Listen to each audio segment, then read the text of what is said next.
Three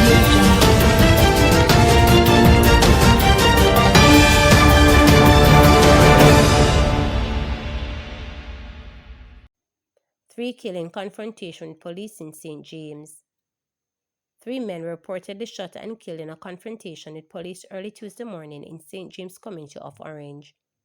According to a report from Area 1 Police Chief Assistant Commissioner Clifford Miller, cops were on patrol on the Hellgate section of Orange about 6 a.m., searching for persons of interest when the confrontation occurred. The men allegedly shot at the police who returned fire, fatally hitting the suspects. The identities of the deceased men are still to be ascertained. However, Miller said that one of them is believed to be linked to criminal activities in Rose Heights. 3 firearms were also removed from the scene. Man charged with murder of journalist Barbara Gale. Detectives probing the murder of veteran journalist Barbara Gale have charged 29-year-old Travis Ellis for her death. Ellis was formally charged with murder on Tuesday evening. He was also charged with robbery with aggravation. Gale was found at her Caymanas estate home on December 17. Ellis was last seen with her on Monday, December 16. Ellis was charged last Friday with housebreaking in relation to another home invasion in Phase 2 of the housing development. Investigators say he broke into a house on the day Gale was last seen alive. It is alleged that after breaking into the house, the suspect, in a bid to elude the security personnel, ran to Phase 1 where he went to Gale's home. It's alleged that he later attacked Gale inside her house after engaging her in a conversation. Her GLA 180 Mercedes-Benz was found along Dyke Road in Portmore, St. Catherine, a day after she was found dead. It is believed that Ellis drove the vehicle to the location after Gale's murder. Investigation is ongoing. Manchester man charged in double murders. Police in Manchester have charged a man with 4 counts of murder, stemming from 2 incidents including the killing of his relatives. Charged is Toby Clark, 32, a resident of Shudley in northeast Manchester. He was recently charged with the July 13 double murder of Tanisha Burton, otherwise called Browning, and with Foy Madison, otherwise called Daddy. The victims were fatally shot at a bar in Big Woods District in Craighead. A third person was shot and injured. Police say Clark is jointly charged in relation to that double murder. He is also facing double murder charge in relation to September 5, 2017 killing of his aunt Doreen Hamilton and her son, Orin Hamilton, in Cedar Grove, Manchester. Clark is set to appear in the Manchester Parish Court on January 8. Indicom says number of people killed by the security forces in 2024 is the highest in the last 10 years. The Independent Commission of Investigations Indicom has reported the fatal shooting incident in St. James has brought the total number of deaths for such incidents involving the security forces to 183. 3 men were killed in the incident which occurred in Orange, St. James.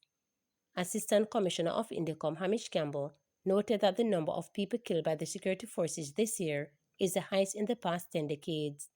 He stated that the number of fatalities has been rising annually since 2019 when over 80 people were killed by the security forces.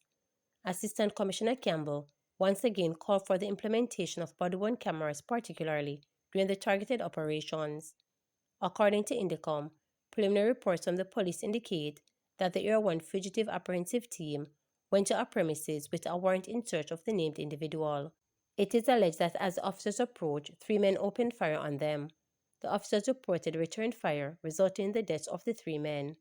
3 firearms were subsequently recovered from the scene. We've said it a number of times, but unfortunately, the fatal shootings this year in 2024 have now reached 183 people have been basically wounded by the security services, primarily the JCF, and we haven't had that number of persons killed by the security forces in over 11 years, and we've seen it increase year after year for the last 5 years.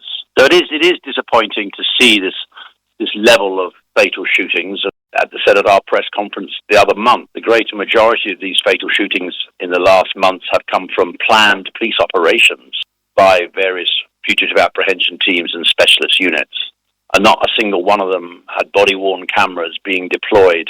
And in fact, in the one body-worn camera which was reported to us last 2 weeks ago, we now discover it wasn't turned on. So I think in 25, we really would expect to see a different approach to some of the policing operations, and certainly the deployment of body-worn cameras which are actually turned on and actually work, and a reduction back to what we saw in the early years 5 or 6 years ago.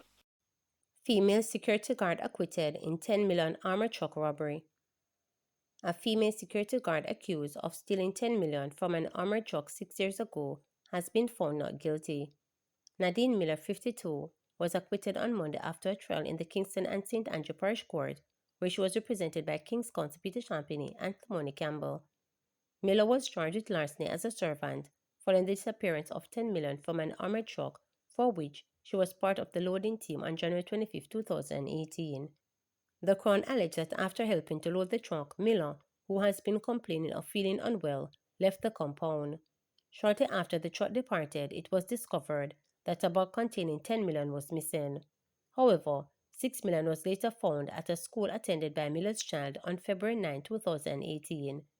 In her address to the court, Attorney Thamoni Campbell emphasized that surveillance footage showed Miller leaving the compound without the bag in her possession. Campbell also noted that the armored truck left the compound without Miller and that a check of the money was conducted after Miller had already existed. The attorney also pointed out that Miller was arrested on January 28, 2018, and that police had conducted multiple searches at the school where the money was discovered after her arrest. This indicated that the money could have been placed there by someone else. The room where the money was found had no doors, making it easily accessible. Miller was not the only Atlas employee with children attending the school, the lawyer argued. In delivering the verdict, Chief Parish Judge Justice Chester Cook stated that the evidence did not sufficiently establish that Miller was responsible for taking the money and highlighted that the evidence did not dispel the possibility that other persons who had access to the money had taken it. As a result, Miller was found not guilty. NWC outlined plans to ensure there is consistent water supply across the country during the Christmas period. The National Water Commission (NWC) has outlined plans to ensure there is consistent water supply across the country during the Christmas period. Acting Communications Manager at NWC, Delano Williams, said the Commission is aware of the increased demand for water at this time, and the company has taken the necessary steps to ensure the free flow of water supply. He stated that the company is prepared to respond to emergencies. The NWC recognizes that the Christmas period will mean increased demand for water from our residential and also our commercial customers. We are happy to update that our systems across the island are in fact running at full capacity to meet this demand. This can be credited to the good spell of rainfall that has filled our major storage systems, plus provided good inflows to our various surface systems across the island. Notwithstanding, there may be unforeseen situations that could arise, and so our teams are scheduled to work throughout the holidays to minimize water supply disruptions and to ensure convenient and adequate supplies delivered to our customers. We wish our customers happy holidays and encourage them to conserve where possible and to stay safe.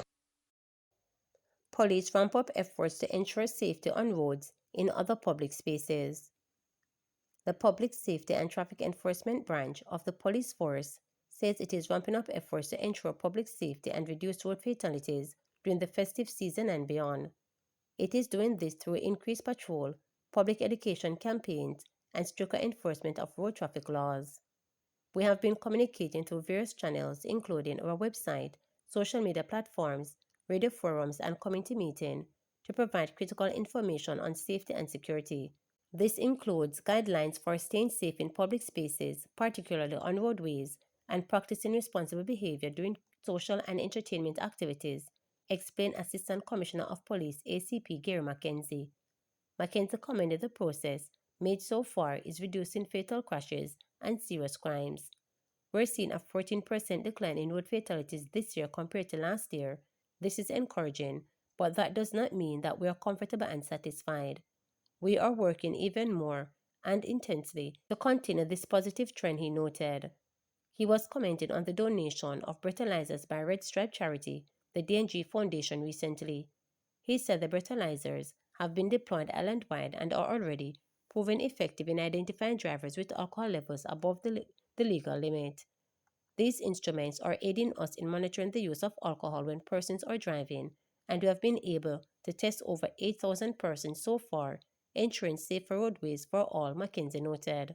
However, Mackenzie urged citizens to take a responsible approach to drinking, even within allowance limits. We encourage groups to have a designated driver or someone responsible for monitoring behaviors. We want everyone to enjoy themselves, but it must be done responsibly, he advised. Remember to subscribe, like, share, and click the notification bell for daily updates.